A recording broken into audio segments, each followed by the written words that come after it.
കലാപം രൂക്ഷമായി 100 പേർ മരിച്ചതോടെ ബംഗ്ലാദേശ് പ്രധാനമന്ത്രി ഷെയ്ഖ് ഹസീന രാജിവെച്ച് രാജ്യം വിട്ടു. പ്രക്ഷോഭകാരികൾ പ്രധാനമന്ത്രിയുടെ വസതി കൈയടക്കി. ഔദ്യോഗിക വസതിയായ ഗനബാബന്റെ നിയന്ത്രണം പ്രക്ഷോഭകാരികൾ പിടിച്ചെടുത്തു. വസതിയിൽ നിന്ന് വിലപിടിച്ചവയെല്ലാം ജനക്കൂട്ടം എടുത്തുകൊണ്ടുപോവുകയാണ്.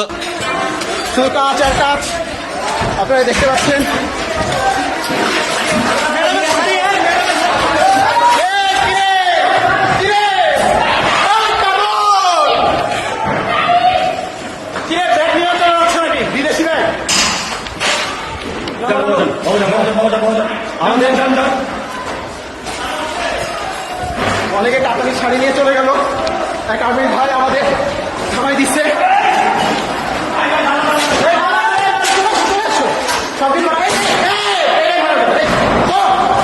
সে এটা বানতে যাচ্ছিল, তাহলে থামানো হইল। বিবেক কিরে তুমি নিশ্চয়ই যাও। ও উপরে দেখো, উপরে ও ওই ভাই কোরআন দেখাও, সবাই দেখো, ভিতরে একটু দেখো। ভাই এটা লোহার তো দিতেছে না, লক করা কোরআন। এই যে আপনারা যেটা দেখতে চাইছি, বড় ভাই বসেন বসেন বসেন, আপনি পায়ের উপর পা দিয়ে বসেন, পায়ের উপর পা দিয়ে বসেন। দেখতে পাচ্ছেন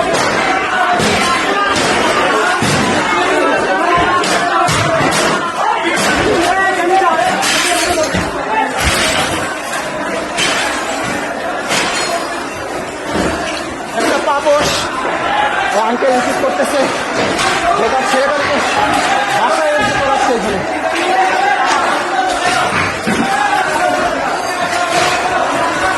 এখানে এই একটা ঘরটা দেখতে পাচ্ছেন আপনারা, কম্বল। যদি এত বড় জিনিস আমি নিতে পারবো না, বড় ভাইরা দেখতেছি নিচ্ছে। ওহো, প্রিন্টার যদিও দরকার ছিল, কিন্তু আপাতত নাই। এই যে ভিতরে এটা হচ্ছে বসার চেম্বার, কেউ কোনো কিছু নামতেছে না। আমরা এরপর ভিতরে চলে আসছি। অনেক বই, অনেক মাছ। এই হচ্ছে একটা জিনিস আপনাদের দেখাই।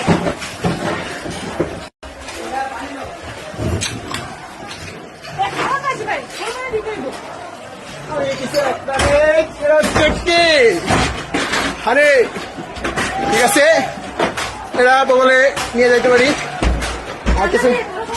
আর কিছু নেওয়া যাবে? আম আছে, আম। এই বড় ভাই, তোমার শক্তি কমে গেছে, আম খাবা না?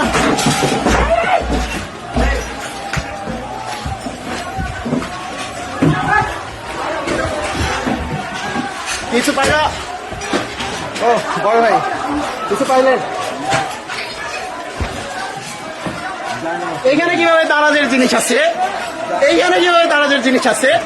এটা তো বোঝা খুবই কঠিন। দারাজের জিনিস, ওহো, এটা মনে হয় কোন এক নেভির ভাইয়ের।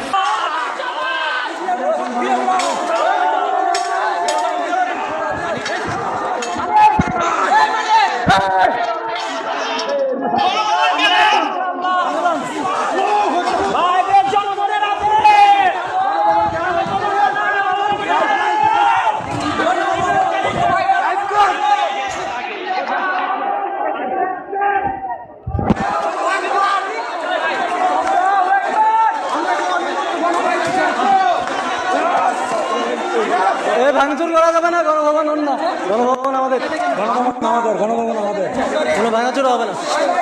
সেই ছবি বানাইছি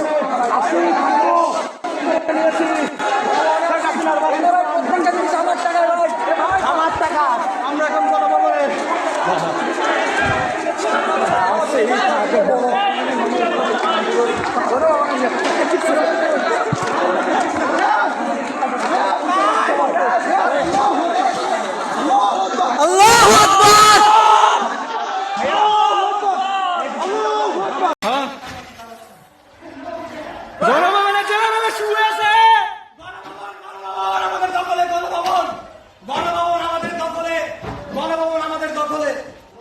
ധാക്കയിൽ ഷെയ്ഖ് മുജിബുർ റഹ്മാന്റെ പ്രതിമ പ്രക്ഷോഭകർ തകർത്തു. പ്രധാനമന്ത്രി രാജിവെച്ചതോടെ ഇടക്കാല സർക്കാർ രൂപീകരിക്കുമെന്ന് സേനാ മേധാവി അറിയിച്ചു.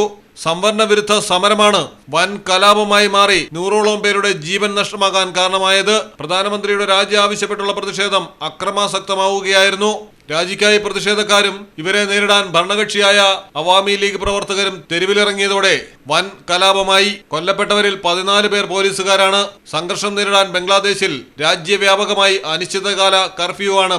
ഷെയ്ഖ് ഹസീനയ്ക്കൊപ്പം സഹോദരി ഷെയ്ഖ് രഹാനയും രാജ്യം വിട്ടെന്നാണ് റിപ്പോർട്ടുകൾ.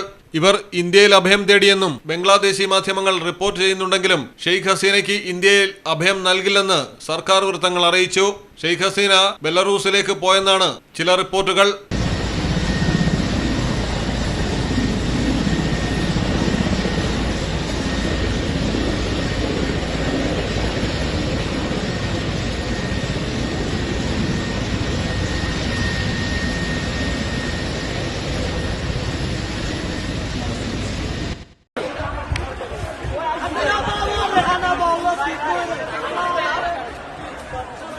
দেখছেন তো মনে হয়, আমার মনে হয় কিছু খাওয়া উচিত। খাওয়া দাওয়া না করে আসছি।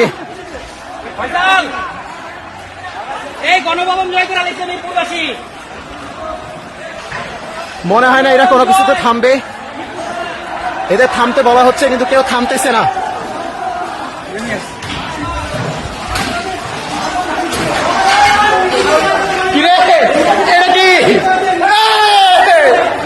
News desk Malayalam television.